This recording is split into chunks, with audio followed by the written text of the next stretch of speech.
Así de simple, sin una conversación, sin una despedida decente. Faltaba una semana para nuestra boda. Teníamos todo listo, salón, invitados confirmados, luna de miel pagada. Y sin embargo, una noche, mientras revisaba las flores con mi madre, sentí la vibración del teléfono. Era él. Un mensaje de 5 líneas que cambió por completo el rumbo de mi vida.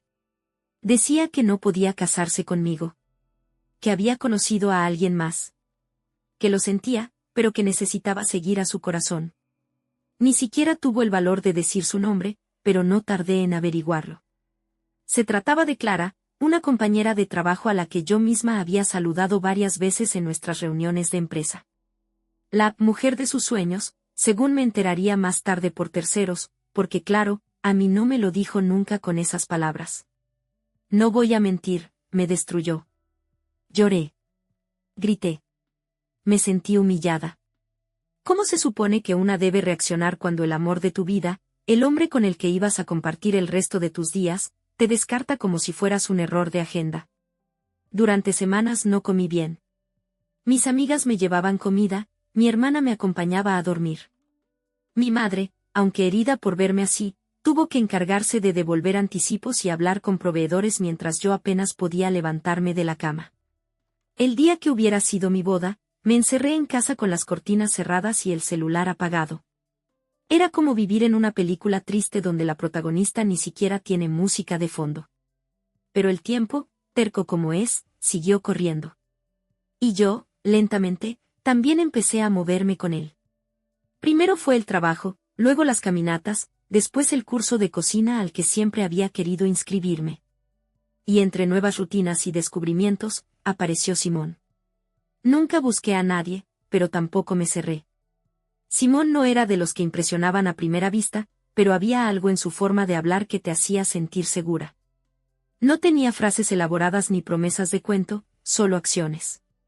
Pequeños gestos que decían, estoy aquí. Y después de lo que había vivido, eso era más que suficiente. Cuando empezamos a salir, lo hice con cautela. Simón era paciente. No me presionó. Me escuchó. No hablaba mal de mi ex, aunque sabía toda la historia. No tenía que compararse con nadie, y tal vez por eso fue ganando espacio en mi vida hasta volverse indispensable. 2 años después, nos casamos. Nada lujoso, nada forzado. Solo gente querida y una certeza compartida, esta vez, si era amor de verdad. Nunca pensé que volvería a saber de mi ex. Hasta que, 3 años después, apareció su nombre en mi bandeja de entrada. ¿Podemos hablar?, decía el asunto del correo. Creí que era una broma. Pero no. El mensaje era largo, lleno de nostalgia y disculpas. Me decía que había cometido el error más grande de su vida, que Clara lo había dejado, que no dejaba de pensar en mí. Y que, si todavía lo amaba, quizás podríamos intentarlo de nuevo. Solo había un pequeño problema. Me había casado con Simón. Y Simón era el hombre que él más odiaba en el mundo. Me costó creerlo al principio. Revisé el correo al menos 3 veces, como si en algún momento fuera a desvanecerse o revelarse como una broma de mal gusto. Pero no, era él. Su tono era el de alguien que intenta sonar arrepentido sin parecer desesperado, como si aún creyera que tenía algún tipo de poder sobre mí. Como si bastara con tocar la puerta para que le abriera de nuevo. Decía que Clara lo había dejado hacía unos meses. Que al principio todo fue una ilusión, un torbellino, pero que con el tiempo se dio cuenta de que había confundido pasión con amor verdadero. Palabras que, hace 3 años, quizás me habrían hecho dudar. Pero no ahora. El detalle curioso es que nunca nombró a Simón. Ni una vez. Lo evitó con una maestría que, en otro contexto, habría sido admirable. Se refería a mi nueva vida, a mi situación actual, como si estuviera hablando de un cambio de domicilio o un nuevo corte de pelo. Lo que no sabía, o tal vez sí, pero no quería admitirlo, es que ese hombre con el que comparto mi vida ahora no es un simple reemplazo. Es alguien que él mismo detestaba con una intensidad casi infantil. Simón y él fueron compañeros de universidad. Nunca fueron amigos. Más bien todo lo contrario. Simón era brillante, reservado, Y tenía una ética de trabajo que contrastaba con la arrogancia carismática de mi ex. Hubo un incidente en segundo año, una competencia de proyectos donde el equipo de Simón ganó, y el de mi ex quedó fuera del podio. A partir de ahí, la relación se volvió tóxica. Lo acusó de hacer trampa, lo ridiculizaba en reuniones sociales, incluso llegó a burlarse de él delante mío más de una vez, como si necesitara reafirmar su superioridad. Yo, en ese entonces, no le di importancia. Pensaba que era solo una rivalidad tonta entre hombres. Pero ahora lo veo con otros ojos. Era inseguridad. Celos, quizás. Un instinto que le decía que Simón, callado y paciente como era, tenía algo que él nunca tendría, profundidad. Cuando le respondí al correo, fui directa. Le dije que me alegraba de que estuviera enfrentando sus errores, pero que ya no había nada que hablar. Que había cerrado ese capítulo de mi vida con mucho esfuerzo, y que no tenía ningún interés en reabrirlo. No mencioné a Simón. No era necesario. Pero su respuesta no tardó en llegar. Esta vez, el tono cambió. Me acusó de haberlo reemplazado demasiado rápido, de no haber luchado por nosotros. Dijo que me había casado con su peor enemigo, solo para vengarme. Era absurdo. Pero también revelador. Detrás de cada línea se notaba que no podía soportar la idea de que yo hubiera seguido adelante sin él. Que hubiera encontrado amor verdadero con alguien a quien él siempre despreció. Simón, por su parte, lo supo todo desde el principio. Le conté del correo la misma noche en que lo recibí. Lo escuchó sin interrumpirme, con esa calma que siempre me desconcierta un poco. No dijo nada ofensivo, ni se burló. Solo preguntó. ¿Quieres responderle? Ya lo hice, dije. Le dije que estoy con el hombre correcto. Asintió, y me tomó la mano sobre la mesa. Eso fue todo. No necesitábamos más. Pero, por supuesto, no terminó ahí. Una semana después, alguien dejó flores en la recepción del edificio. No traían tarjeta, pero reconocí la caligrafía en el sobre, era la misma con la que alguna vez me escribió notas de amor en la universidad. Dentro, una carta escrita a mano. Esta vez sin orgullo, sin justificaciones. Solo una súplica. Y una frase final que me heló la sangre. Todavía tengo la llave de tu antiguo departamento. Solo quiero hablar. Simón no lo sabía. Nunca le conté que esa llave había quedado olvidada en una chaqueta que mi ex usaba cuando aún vivíamos juntos. Una parte de mí pensaba que la había perdido. Otra, más ingenua, que la había tirado. Me equivoqué. Dormí mal esa noche. Cada sonido en el pasillo me ponía en alerta. No era miedo, exactamente. Era una mezcla más compleja, ansiedad, rabia contenida, un tipo de incomodidad que no nace del peligro real, sino de saber que algo que creías enterrado está empezando a escarbar su camino de vuelta a la superficie. Guardé la carta en un cajón, con la intención de quemarla al día siguiente, pero no pude. La releí 2 veces. No porque creyera en sus palabras, sino porque quería entender. ¿Qué lo movía ahora? ¿Arrepentimiento verdadero o simplemente el golpe de realidad al verse solo? En la carta decía que cada vez que pasaba cerca de nuestro antiguo barrio, pensaba en mí. Que se arrepentía de haber huido, de no haber sido valiente para enfrentar las dudas. Que Clara, aunque emocionante al principio, se convirtió en un espejo incómodo. Decía que conmigo tenía paz, pero que en su momento confundió paz con aburrimiento. Y que ahora, después de haberlo perdido todo, entendía el valor de lo que teníamos. Sonaba sincero. Pero yo ya había aprendido que la sinceridad, por sí sola, no construye puentes rotos. Le mostré la carta a Simón esa misma tarde. No por obligación, sino porque aprendí a no esconder nada que pudiera crecer en la sombra. La leyó en silencio. Cuando terminó, simplemente me miró. ¿Qué piensas hacer? Nada. No necesito hacer nada, respondí, y era verdad. Simón no dijo más. No intentó controlarme, no se ofendió. Solo me abrazó y me dijo, confío en ti. Eso fue todo. Pero la historia no se detuvo ahí. Porque la insistencia de alguien que no acepta el rechazo rara vez se queda en palabras. Una tarde de sábado, Bajé con Simón al garaje. Íbamos a una cena con unos amigos. Al encender el auto, notamos algo en el parabrisas, un sobre. Esta vez, sin nombre. Dentro, una fotografía. Nosotros dos, saliendo de una cafetería cerca de casa. Una toma clara, reciente. En el reverso, solo 4 palabras. No somos tan distintos. No hizo falta más para entender que él había estado cerca. Que no solo tenía la llave de un departamento que ya no era mío, sino también la osadía de rondar mi vida actual como si pudiera formar parte de ella de nuevo. Simón, por primera vez desde que esto empezó, apretó los dientes.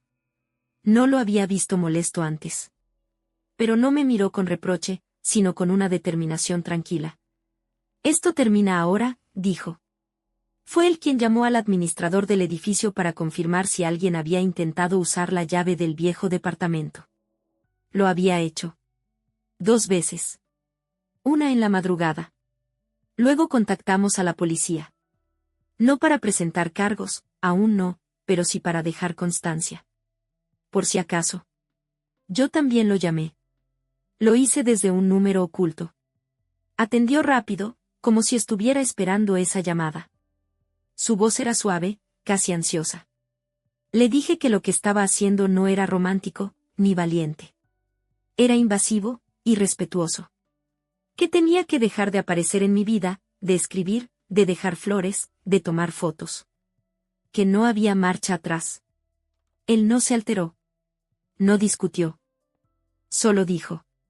¿De verdad crees que ese tipo puede darte lo que yo te di? Esa frase. Ese tono.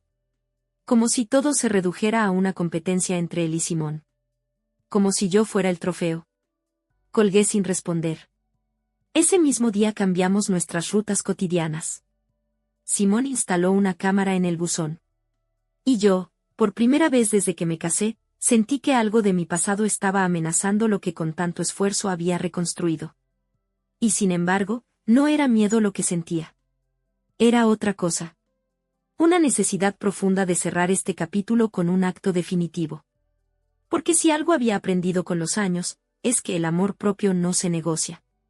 Ni siquiera con quien una vez te hizo temblar el alma. No podía permitir que esta situación se convirtiera en una presencia constante. No otra vez. Ya había vivido una ruptura que me dejó en ruinas, no pensaba tolerar una segunda invasión, esta vez emocional, disfrazada de redención. Simón y yo tomamos una decisión conjunta, enfrentar el asunto con la seriedad que merecía.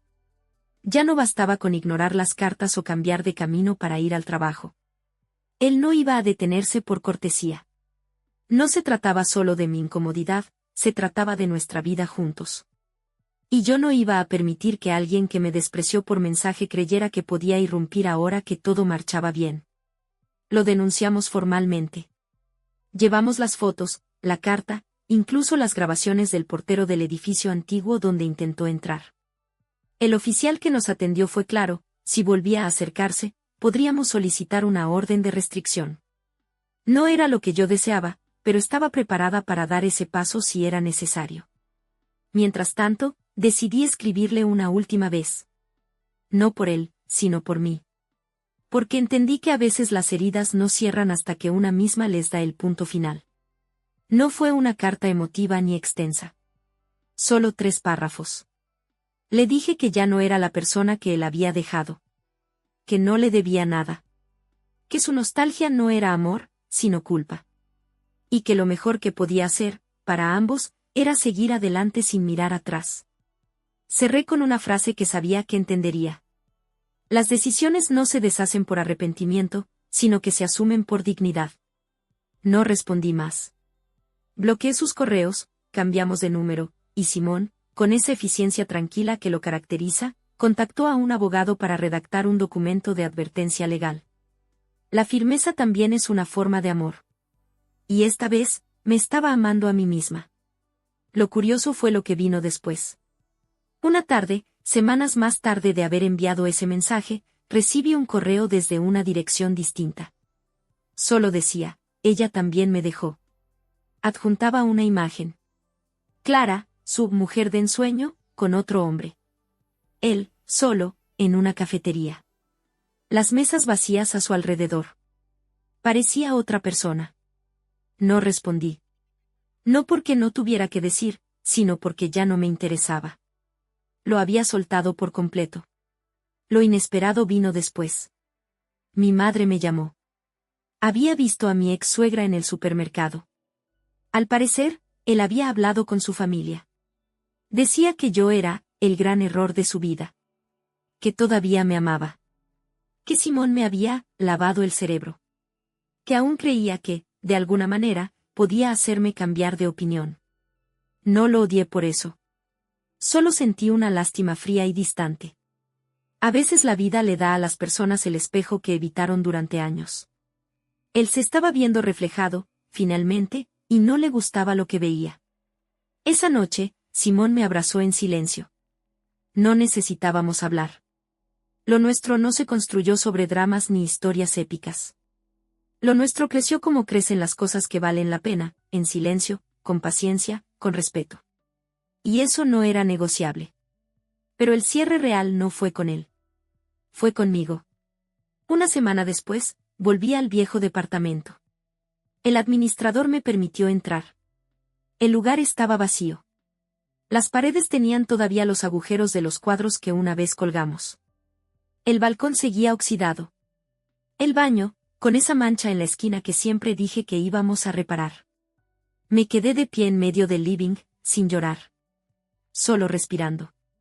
Como quien visita una casa que alguna vez fue suya, pero ya no le pertenece. Saqué la llave que él aún conservaba, la que el administrador me había dicho que se había forjado por su cuenta años atrás, y la dejé sobre el suelo, en medio de la habitación. Cerré la puerta. Y con ella, todo lo demás. Volver al viejo departamento me hizo entender algo que no había querido ver con claridad: el pasado no se borra, pero tampoco tiene por qué seguir escribiéndose en el presente. No importa cuán intensos hayan sido los sentimientos, ni cuántas promesas quedaron en el aire. Hay momentos en los que el amor se termina no por falta de emoción, sino por dignidad. Los días siguientes fueron más tranquilos. Como si, al cerrar esa puerta, también hubiera cerrado una habitación mental que llevaba demasiado tiempo arrastrando conmigo. Simón lo notó. Me lo dijo una mañana, mientras tomábamos café. Se te nota en los ojos. Dormís mejor. Y era cierto. Ya no tenía sueños agitados, ni esa tensión constante en la espalda. Volvía a ser yo, pero una versión más fuerte, más segura. La que aprendió, a la fuerza, que no todos los que dicen amarte saben hacerlo bien. Una tarde, mientras revisaba algunos documentos del trabajo, sonó el timbre del departamento. No esperaba a nadie. Me acerqué con cierta desconfianza, pero al mirar por la mirilla, vi a una mujer mayor. Era la madre de mi ex. No supe si abrir. Pero lo hice. Por respeto, por cierre, por esa parte mía que todavía cree que las cosas se pueden decir de frente sin necesidad de arrastrar heridas. Solo quiero hablar 5 minutos, dijo ella, con voz cansada. Nos sentamos en el pasillo del edificio, en un banco de madera donde rara vez se sienta a alguien. Llevaba en las manos una caja pequeña, como de recuerdos. Me la ofreció sin más. No vengo en su nombre. De hecho, ni sabe que estoy acá. Pero necesito decirte algo, por mi paz. La escuché. Habló del hijo que crió, de lo duro que fue verlo perder el rumbo, de cómo su arrogancia siempre había sido su peor enemigo. Me confesó que muchas veces, cuando él hablaba de mí con desprecio, ella sentía que lo hacía para convencerse a sí mismo de que no había perdido algo valioso. Yo sí supe lo que eras para él. Y lo que él fue para vos. No te estoy pidiendo nada, solo, quería que supieras que no estás equivocada al seguir adelante. Me sorprendió su sinceridad. Pero no me conmovió. Tal vez hace años sí lo habría hecho. Ahora solo sentí que, por fin, alguien más reconocía lo que yo ya sabía, que uno no tiene por qué quedarse donde fue dejado como si nada. Antes de irse, me dio la caja. No quise abrirla frente a ella. Cuando se fue, la llevé al comedor y la dejé sobre la mesa. Pasó todo el día ahí, cerrada. Al anochecer, después de cenar con Simón, me senté a abrirla. Adentro había algunas fotos nuestras, Notas viejas que yo había escrito y él guardó, una entrada de cine de nuestra primera cita, y una carta más. No firmada, pero su letra era inconfundible. No la terminé.